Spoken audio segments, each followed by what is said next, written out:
Olá, boa noite, queridos amigos, amados irmãos. Privilégio muito grande estar com você nesse instante, nessa noite, para juntos falarmos um pouco mais sobre as palavras de Jesus.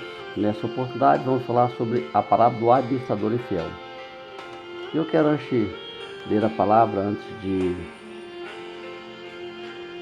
tentar aprender, ensinar, aprender com você, né?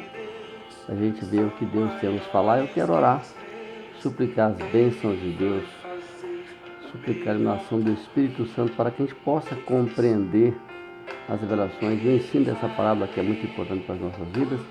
Estamos aqui com uma música de fundo do Nani Azevedo, Os Sonhos de Deus, né? Porque Deus realmente é aquilo que quer, aquilo que é melhor para nós. Então convido você nesse instante a orar comigo, fechar os seus olhos, baixar sua cabeça, levar o nosso pensamento até Deus para que falemos com Ele de forma que nós possamos ter a ação do Espírito Santo sobre a nossa vida. Oremos. Senhor nosso Deus, nosso Pai, Tu és tudo a nossa vida, Tu és soberano, Pai. Nós estamos diante do Senhor nesse instante aqui, neste canal, para poder transmitir a Tua palavra, esse ensino tão importante sobre a parábola do administrador infiel. Parábola essa contada pelo Teu Filho amado Jesus Cristo. Pai, enche-nos com o Teu Santo Espírito. Dá-nos a compreensão dessa palavra tão importante, que ela venha falar no nosso coração. Abençoe, Senhor Deus, cada pessoa que ouvir este ensino, essa palavra, possa ser enriquecido, possa ser abençoado, possa ser edificado e também possa ser alcançado pela graça salvadora de Jesus. Abençoe cada um dos teus filhos que estarão ouvindo. Eu oro, Pai, agradeço em nome de Jesus. Amém. Estar aqui uma pausa na música, né? O texto que nós vamos ler, Evangelho de Lucas, capítulo 16, de 1 a 13. Nós vamos ler essa parábola, falada por Jesus, proferida por Jesus, e eu digo para você, é uma parábola de difícil entendimento, difícil compreensão, mas de uma mensagem extraordinária. À medida que a gente compreende aquilo que Deus está nos ensinando, é grandioso, tá? Acompanhe comigo a leitura do Evangelho de Lucas, capítulo 16, de 1 a 13, diz assim: Jesus disse também aos seus discípulos: certo homem rico tinha um administrador. Um dia ele recebeu uma denúncia de que esse administrador estava desperdiçando os bens dele. Então, chamando-o, lhe disse: o que é isso que ouço a teu respeito? Preste contas da sua administração, porque você não pode mais ser meu administrador. O administrador, então, se pôs a pensar: que farei? Agora estou sendo demitido pelo meu patrão. Trabalhar na terra não posso.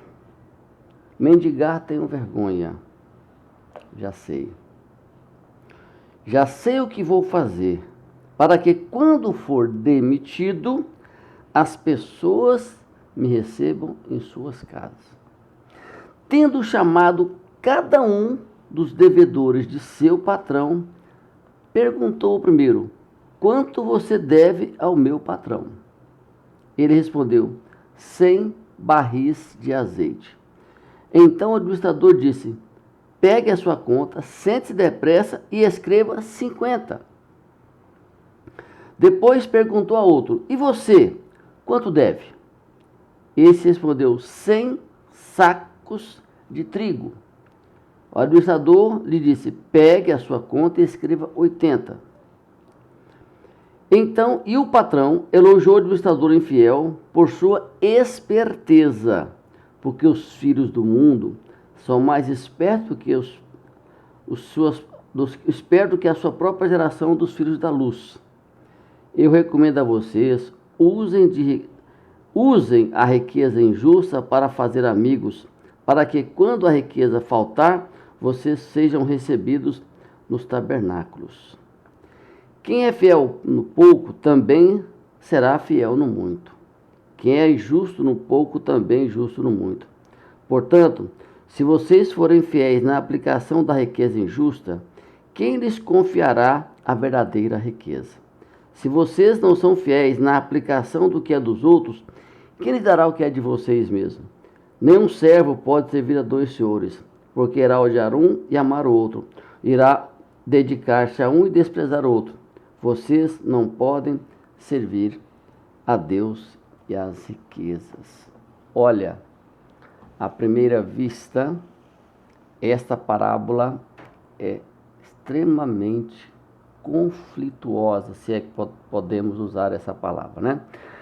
Essa aqui, eu creio que é a parábola mais difícil de se interpretar. A primeira lida nos causa espanto, nos causa preocupação. À primeira vista parece que a desonestidade, a incompetência e até mesmo a corrupção é compensada. Queridos irmãos, queridos amigos, amados irmãos, nós temos que notar na ênfase da parábola. A ênfase da parábola está na prudência, no cuidado, e não nos atos desonestos.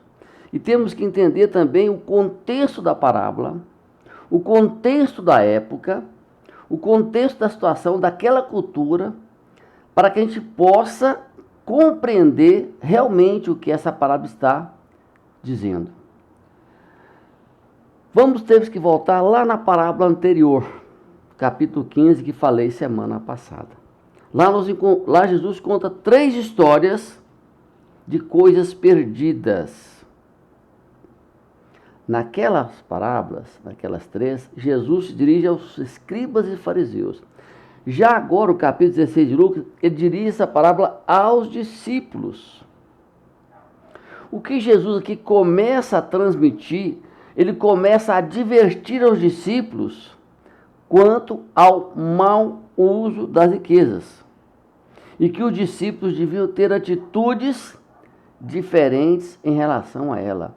Não podia ter a mesma atitude das pessoas comuns do mundo, de pessoas que não conheciam Jesus. Então esse é o contexto, tá? Agora, vamos então tentar compreender um pouco a parábola. A parábola diz que um homem rico e o seu administrador. O homem rico dessa história provavelmente era dono de uma grande propriedade.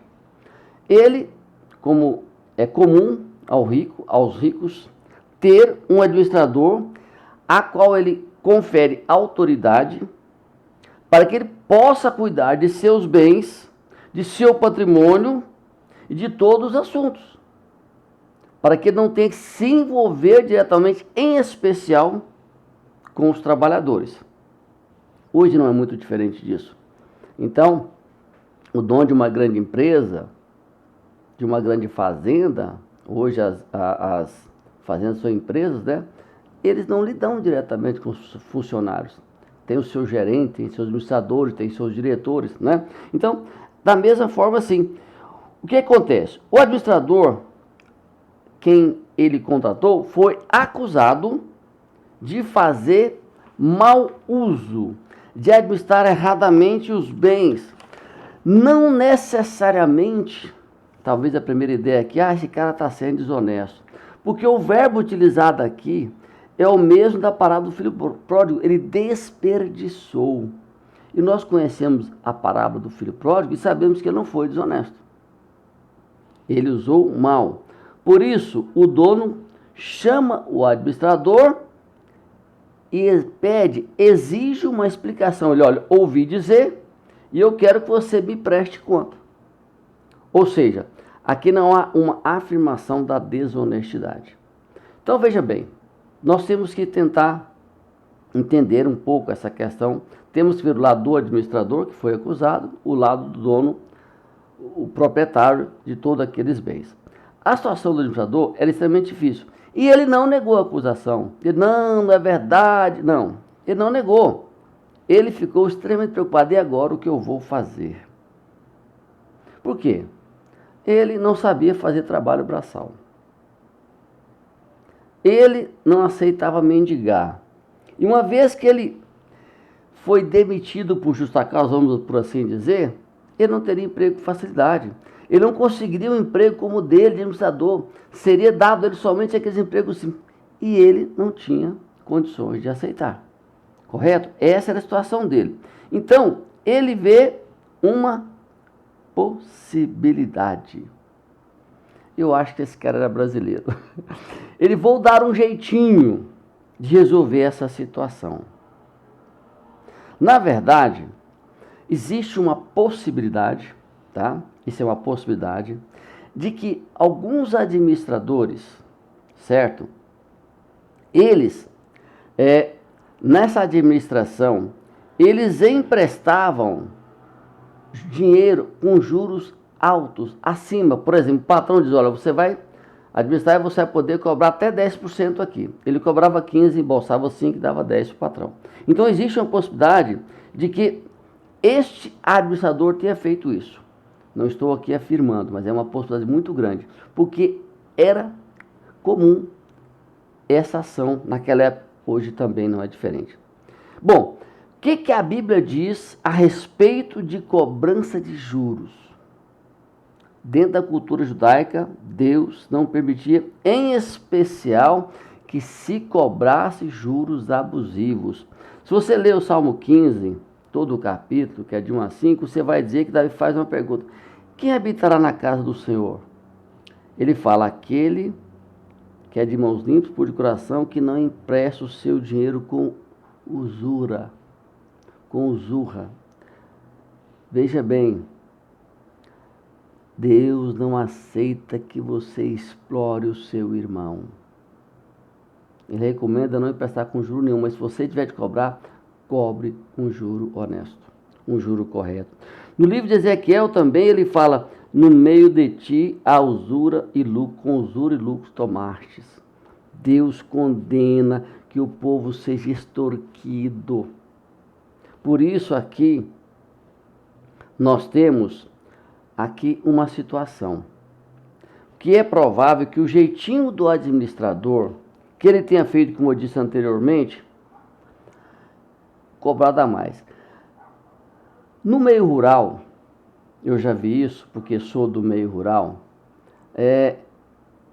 existem algumas moedas de negociação, né? Um fazendeiro negocia com outro, por exemplo, ele vai emprestar um dinheiro, que ele iria comprar um gado, por exemplo. Ele fala: então é o seguinte, esse dinheiro aqui equivale a 100 arrobas de boi. Eu já vi isso, tá? Então você me pagar daqui a um ano 100 arrobas de boi. É um risco que os dois correm. Se a arroba subir, é bom para quem emprestou. Se a arroba baixar, é bom para quem pegou emprestado. Então, o que acontece aqui?